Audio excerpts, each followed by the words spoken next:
oh, it's all good news today, depending on your perspective. It's all good news to me. JP had his speech yesterday, and it seems like rate cuts are coming, and that's good news. Canada's getting rid of some of the tariffs. That's good news. And the US is going to hell in a handbasket, and I think that's good news. But first up, speaking of news, I just want to point out I am not a journalist. What is happening to the news?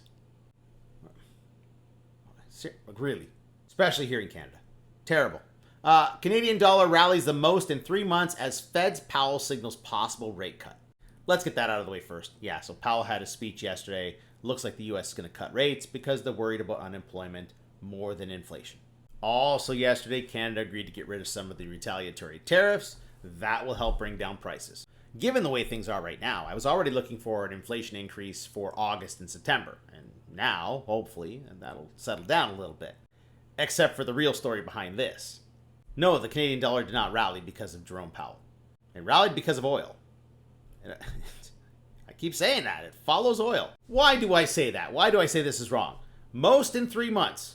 Let's just check. Here's the dollar over the last 6 months. There's 3 months ago. This? As much as that? What about all this? Like, this isn't even as much as it was 1 month ago. And then there's this piece of news that I find odd. UBS sees Brent oil prices staying in the high 60s in tight market. Tight market? Really? We have a massive amount of supply, not a lot of demand. Why is there a tight market? Oil always increases on the possibility of a world conflict, and the world's largest producer of oil, the United States, has just sent 4,000 Marines down to Venezuela, who happens to hold more oil than anybody else. Personally, I think this should be going through the roof, and the only reason it isn't is because it's Taco Trump versus Nicolas Maduro, who is the world's most incompetent leader. So no, the dollar's not rallying because of what Jerome Powell said. Now, going back to that speech for a second, he said he's more worried about unemployment in the U.S. than inflation. And he should be. This is the S&P 500, and this is being pushed upwards by the AI bubble. Where should this be right now? Oh, probably somewhere around here. Like, nothing shows the growth in AI investment like NVIDIA. Okay, so that's where NVIDIA is right now. At the beginning of 2023, it was down here. It's almost, well, that's more than a tenfold increase. There's been tons of investment in AI, and this is a de facto stimulus in the U.S. economy. But everyone's talking about this AI bubble bursting, so a bunch of this is going to go away. On top of that, some Republicans are a little concerned about this. This feels a lot like communism to them. U.S. take 10% equity stake in Intel in Trump's latest corporate move. Here's the important part, okay?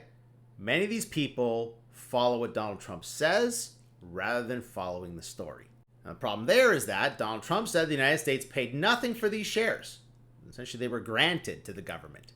Intel just gave the government $11 billion worth of shares. Except they didn't. No, the shares are equity in exchange for the United States government investing $10 billion for building or expanding factories in the U.S. Some people may think that's still socialism, communism, but that's a very different story than Intel just granting the government $10 billion or $11 billion worth of shares.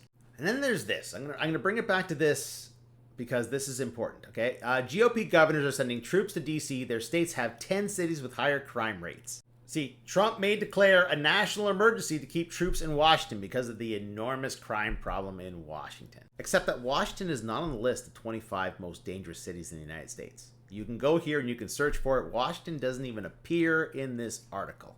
So there are at least 25 more dangerous cities than Washington. And 10 of those cities are in states that are sending troops to Washington rather than dealing with their own crime problems. And lastly, there's this. Remember the whole vein thing? The swollen ankles thing? It's worse than you think. Experts warn it's linked to an increased risk of heart disease and even that, especially in older adults. He might not make it to the end of the year. If he goes, the MAGA support goes too. Because it's all a cult of personality. And if the personality goes, the cult disbands. They're gearing up for something. There may indeed be a national emergency, but it won't be crime. So yeah, JP is right. Unemployment's going to be a big issue in the U.S. And it looks like it's coming very soon.